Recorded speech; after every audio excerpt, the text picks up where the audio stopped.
And away we go. It is another nightcap right here on BearcatJournal.com. Thursday, March 3rd. Brought to you, as always, by Galactic Fried Chicken.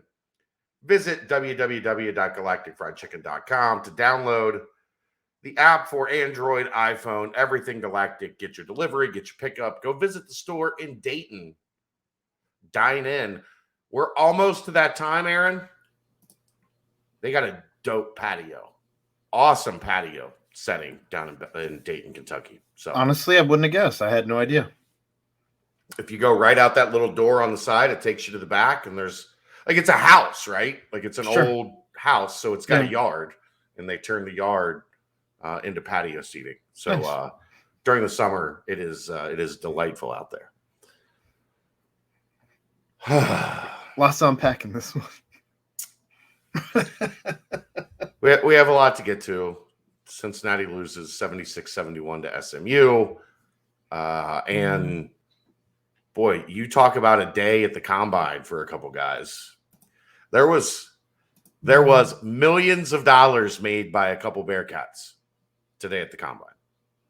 So we'll get to that, but we're going to start with SMU 76 Cincinnati 71.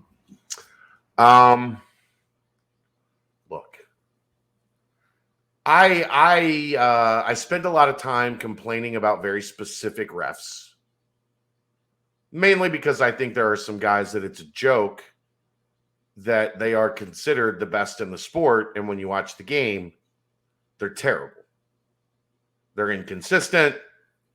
They're often swayed by emotion and let things that shouldn't get in the way of officiating. That said,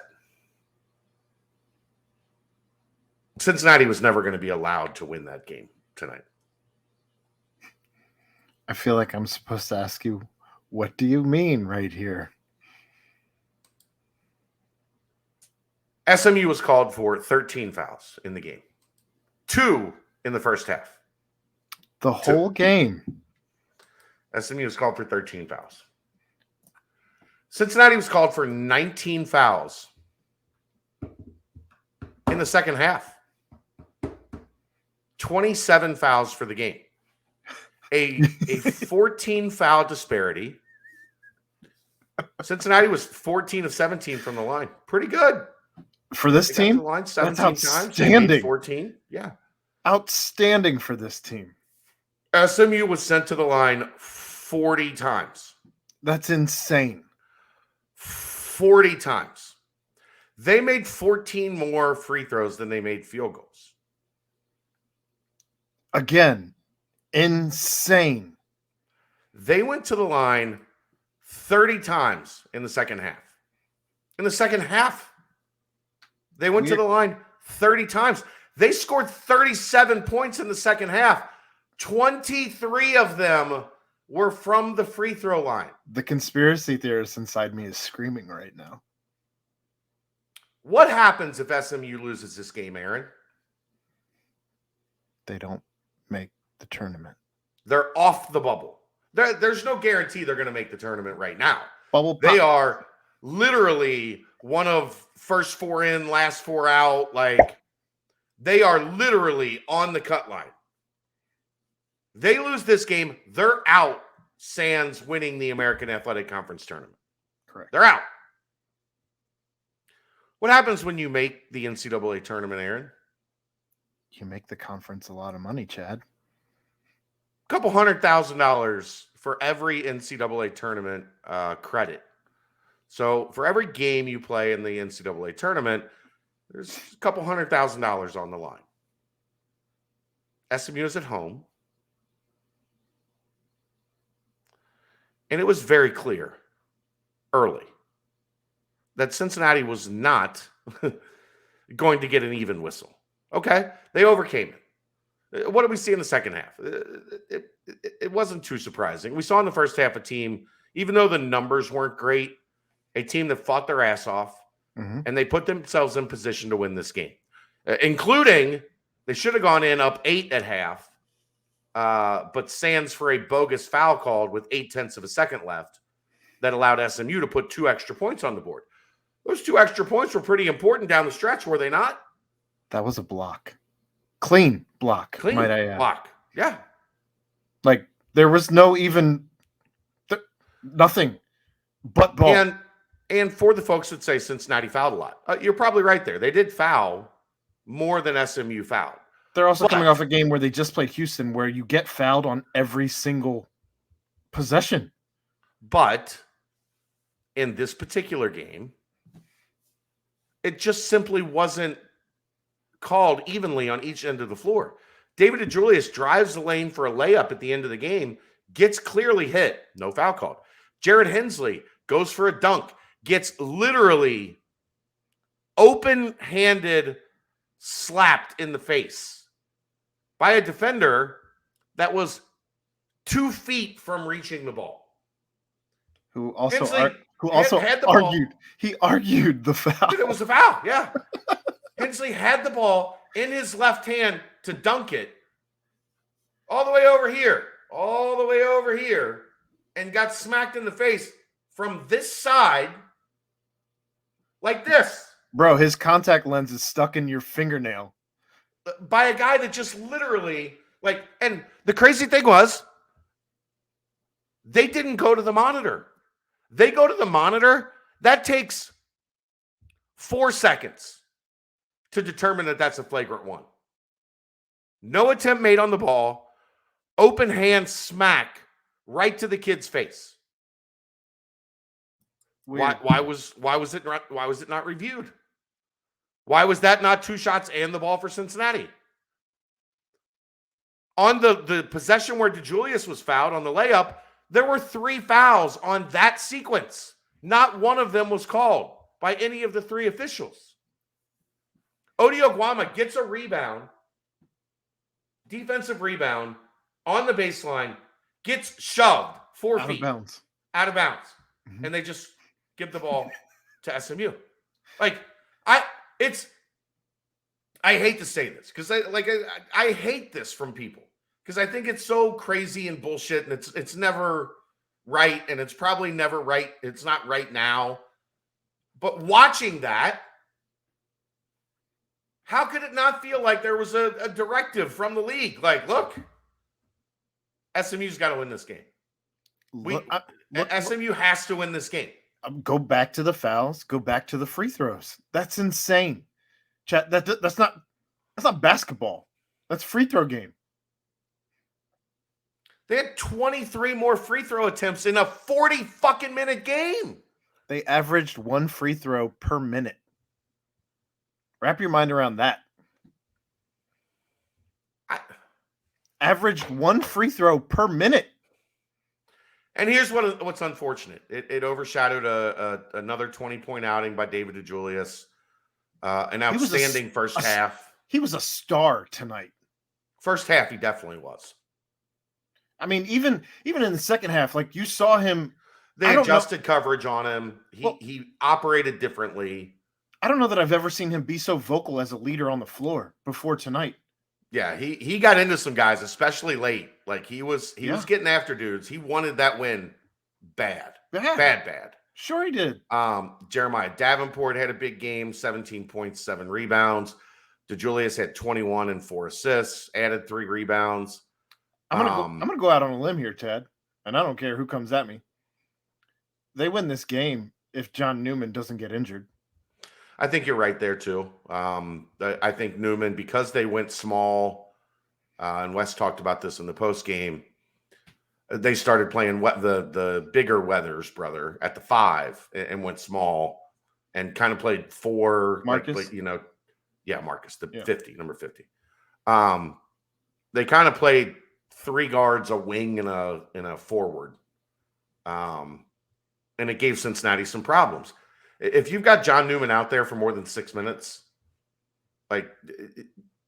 you win this game because you're able to get some more stops. You're able to get a couple extra rebounds, hustle plays, right? Hustle plays the way that he's been playing. I don't have much. Well, I don't know, Aaron. I don't think it mattered. I think there was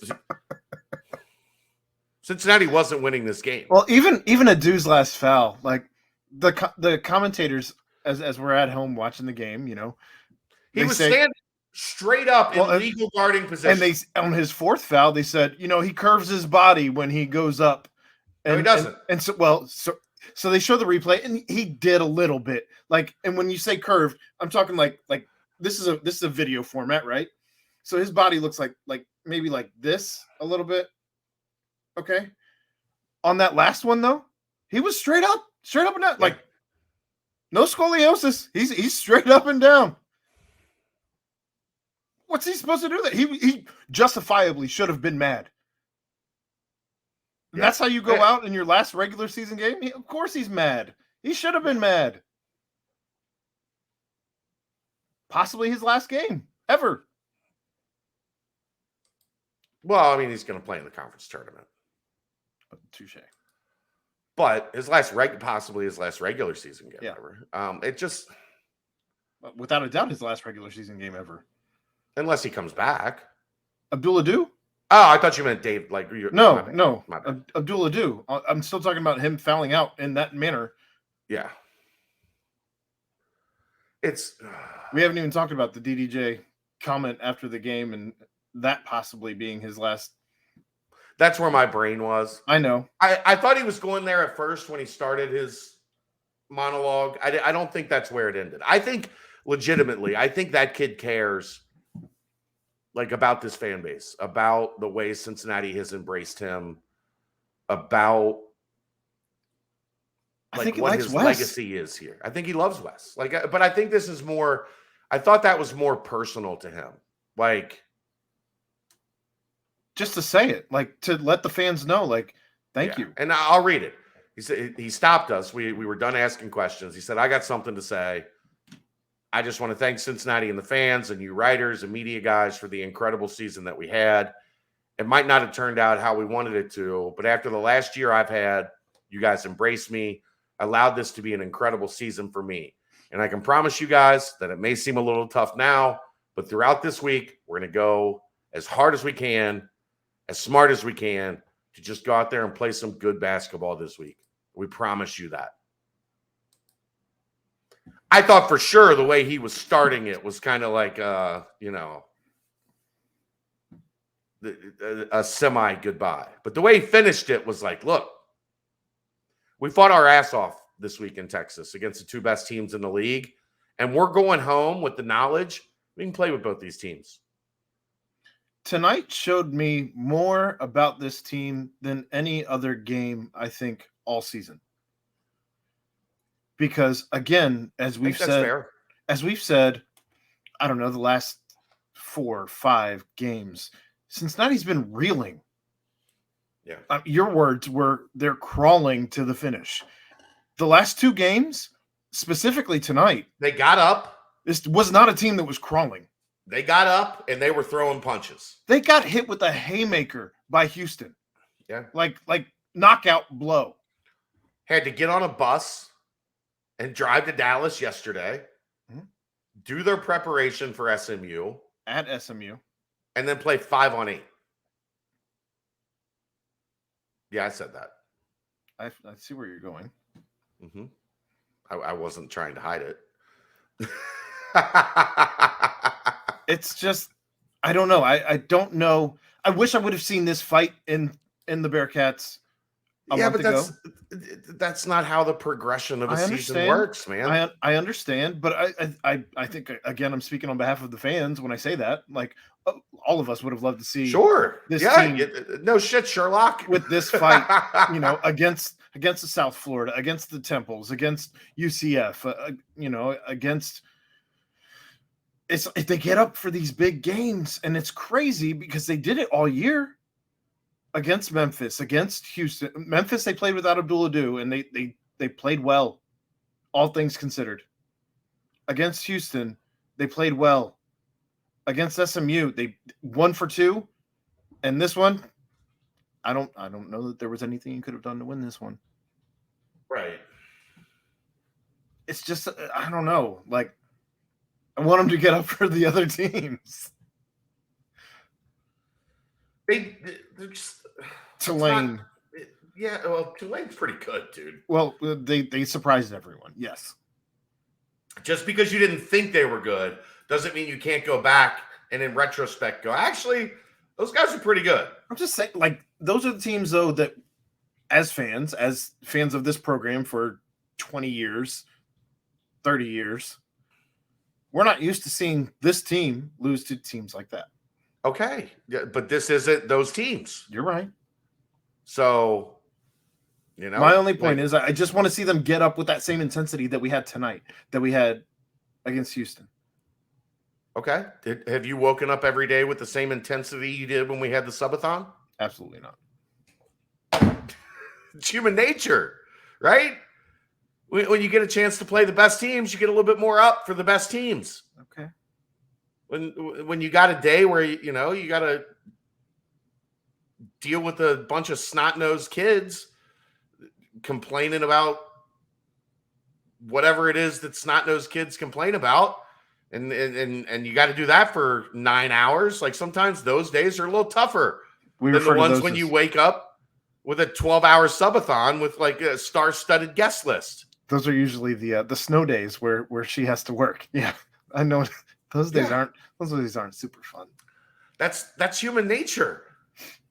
I get it. Like, I understand where what you're saying. Yeah. But I'm also saying this isn't an overwhelmingly talented team.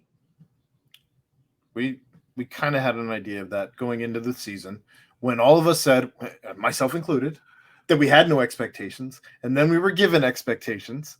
Yeah, that's again. And they set the bar, and they said we all set the bar entirely too high. And then we had to have our expectations tempered. And now, I think, I don't know. I mean, it sucks that I feel like we finally had the reality check this last month of what this team really is, and it's over. Kinda. You got one last fighter's punch left. Yeah. We'll see how it goes. Let's move on. Okay. Player of the game, David DeJulius. Hat tip to Jeremiah Davenport. The lead, that was as poorly officiated a game as I've ever seen. It felt like a game that was officiated to produce a result. And that can't be how games are officiated. Especially with betting becoming legal. Right. I don't think that was the officials had money on the game. I think that's not my point. It's the same thing. The conference had money on the game. It's the same thing as if you're an owner of a team telling a coach to throw a game. Right. Just saying. Yeah, not wrong. Not wrong. Let's talk Combine for a moment here before we go. I'm sure we'll have plenty. We're going to have to lean on Combine here for the next couple days. Let's go. Let's go. Let's go. I mean, if you're talking about 4.33s every day, let's go. 40.5-inch vertical. Most of the elite numbers at quarterback and testing were produced by Desmond Ridder. Weird. The best 40. I thought he was number 5 quarterback. Yeah. The best combine 40-yard dash in 20 years. Pretty good. That's pretty good. You mean he's faster than Malik Willis? Yes. Weird, because I thought he was the fastest thing since Kyler Murray, and I thought he was the fastest. Yeah, no. Number 9. Huh. I didn't see it. I guess there was a moment where like Dez huddled up the quarterbacks, like it just natural instinct for that, guys. Bring it in. Bring it in. Guys, what are you doing? Bring it in. You think he does that with Claire and the baby? I hope he did that and then said, I beat y'all. You think he does it at home? She's got to be like, she's about a little over a year now. She's cruising around. Hey, bring it in. Bring it in. And they have like a meeting at the couch. And at the end, they're like, 1, 2, 3, family. So she hits him with a stiff arm. Right. That's Des being Des. But boy, Des and Alec made each other. They each made quite a bit of money today. You think? Yeah, I mean, huh? Can't wait to see those updated rankings. 15. Get out. Imagine that Brady Collins guys are ready for testing. That's so weird. Yeah, strange. I never would have pictured that. You mean to tell me that Cincinnati went into strength and conditioning testing and kicked everybody's ass? I don't know if this has been brought up anywhere. I can't recall if you guys talked about it last night or not. Cincinnati has more guys at this combine than all but 5 teams in the country. All but 5. We've talked about it before. I don't know that we talked about it last night, but we have talked about it. That's just still bananas. And they're not going to have guys that are kind of like just there to be there. We're going to get this throughout the week. What Sauce runs, what Beavers does in his testing, what Ford does. I guess running backs are tomorrow. I thought they were today, but I guess it was just quarterbacks, tight ends, and receivers. We're going to get this all weekend. Like we're going to see Cincinnati Bearcats flashing multiple times throughout this process over the next couple of days. Shower me in this shit. You're a draft guy. You don't love it as much as Dave, but you love it. I love it. Yeah. So this is gonna be a fun couple of days watching the combine. I don't know. I think it just kicks up an extra gear when there's your guys there. Sure, you know absolutely, what I mean? Like, sure. That makes all the difference in the world. I'm like, yeah. Tell me more. What happened? But what did he say? Yeah, I got today. Oh, you didn't see that? There was traveling between Athens and Columbus today. Okay. There was a Costco trip. Oh yeah. There was a Bye Bye Baby trip. Ooh. So there was a parody account that put up a picture of Des Ridder at the podium being interviewed. Okay. And it was it Ballsack Sports that seems to be getting everyone of late? I think I would have caught Ballsack Sports. I think I would have been. Ballsack Sports got Dan Le Batard, which plenty of people get Dan Le Batard, but hold on. Yeah, Dan's not very good at the internet, which is interesting for a guy that runs an internet company. But hold on, let me find it. I tweet a lot. I was gonna say I didn't do a ton of Twitter today. It's called The Tone Setters. And it said, top QB prospect Desmond Ridder said Lions head coach Dan Campbell made me drink a glass of milk during their meeting earlier this week. Ridder, who is lactose intolerant, said Campbell wanted to test his toughness and ability to recall plays while in pain.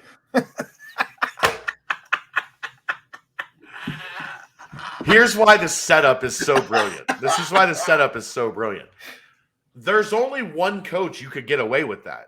Maybe two. Vrabel, maybe. But Dan Campbell, like football guy Dan Campbell, that's the one guy that if you put his name on it, everybody's going to be like, oh, that's totally believable. I can't believe that guy said that. So I retweeted it with just FFS, and then somebody hit me with that's a parody account. I was like, damn it. I got. You got to be able to admit when you got. So we didn't actually bring up the number for Des. Des ran 4.49. Yeah. Alec ran a 4.33.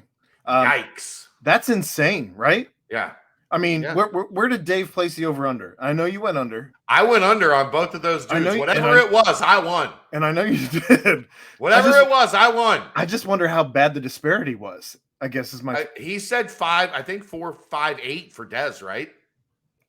I don't recall either. It was up near 4.5 because I was like, he's not running it was up over 4.5. And I was like, he's running a 4.5. And he said 4.58 was like the target. I think that's what I remember because I said I think he's going to run a 4.5 for Des or for Alec. For Des, okay. He said I think Des was 4.58. Okay, And I said, I think he's going to run right at 4.5 and maybe a very, right at the cut line 4.4. So I know I was way under on that one. Alec, I think I said he could run a 4.3. I was thinking, I think 4.42 was my range for Alec. 4.33. Here's what we forgot about Alec. Where did he finish with everyone in the receivers group? I don't know, dude. They had a 4.21. Yeah, dude ran a 4.21, and there was a 4.26 today as well. Was Pierce faster than Calvin Austin though? I don't think so. I think he was 4.29, maybe. He was, dude. It was like everybody was freaking out. Like, is the machine broken? Right. That's crazy. The receivers were there was some talk that this was the fastest receiver testing for the combine in history. I think Alec was like 7th or 8th, I think. Hold on. I'm looking it up right now. I'm on it. Okay.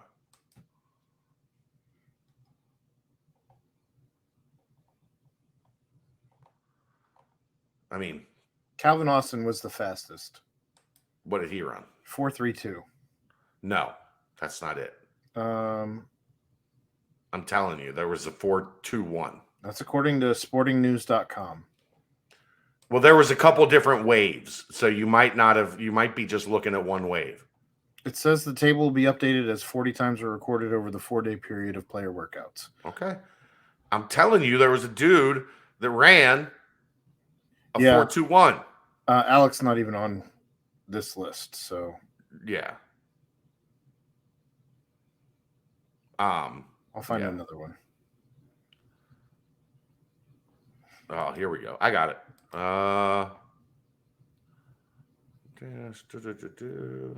These articles are shit. He rated as elite. He rated as elite with a 4.33 in his RAS score.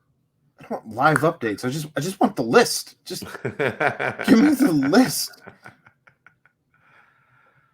We'll do better tomorrow night. I promise. We'll do better tomorrow night. I promise. Sometimes you gotta catch up. We are on pace for the fastest wide receiver class in history. The Pro Day circuit hasn't even started yet, and this class already has the 6th most wide receivers under 4.4. Just a crazy fast class. That's insane. Yeah. Nuts. I'm scrolling through the RAS scores. This is always fun stuff to look at, the RAS scores, where they grade, Well, do they have Dez or Alec on their RAS scores yet? Dez was. They were both ended up being basically elite in their testing. Dez, elite composite explosion grade, vertical and broad jump, elite composite speed grade. Elite overall grade for Dez, elite overall grade for Alec. Chris Olave ran a 4.26. That's really fast. The guy from Baylor ran a 4.21 apparently. Yeah, there was a 4.21. I didn't know who it was. Tyquan Thornton. Yeah. Fast. Christian Watson from North Dakota State ran a 4.28. I don't believe Malik Willis ran. I'm not seeing him even in the top. Probably smart. Like top if your 8. thing's supposed to be fast, you can't go out there and have a slower 40 than Dez. Pierce 4.33. I think I heard he wasn't running until his pro day though. A lot of guys do that, and we talked about it yesterday on the podcast. The reason being, I got the list for receivers. Okay. The reason that they don't run at the combine is the combine's laser timed. Pro days are hand timed. Hand times are generally significantly slower than laser times. We're doing a podcast at this point. We have to get out of here. All right. This comes from Pro Football Network. But it was Tyquan Thornton 421, Chris Olave 426, Christian Watson 428, Velas Jones Jr. 431, Calvin Austin III 432, Danny Gray 433, Alec Pierce 433.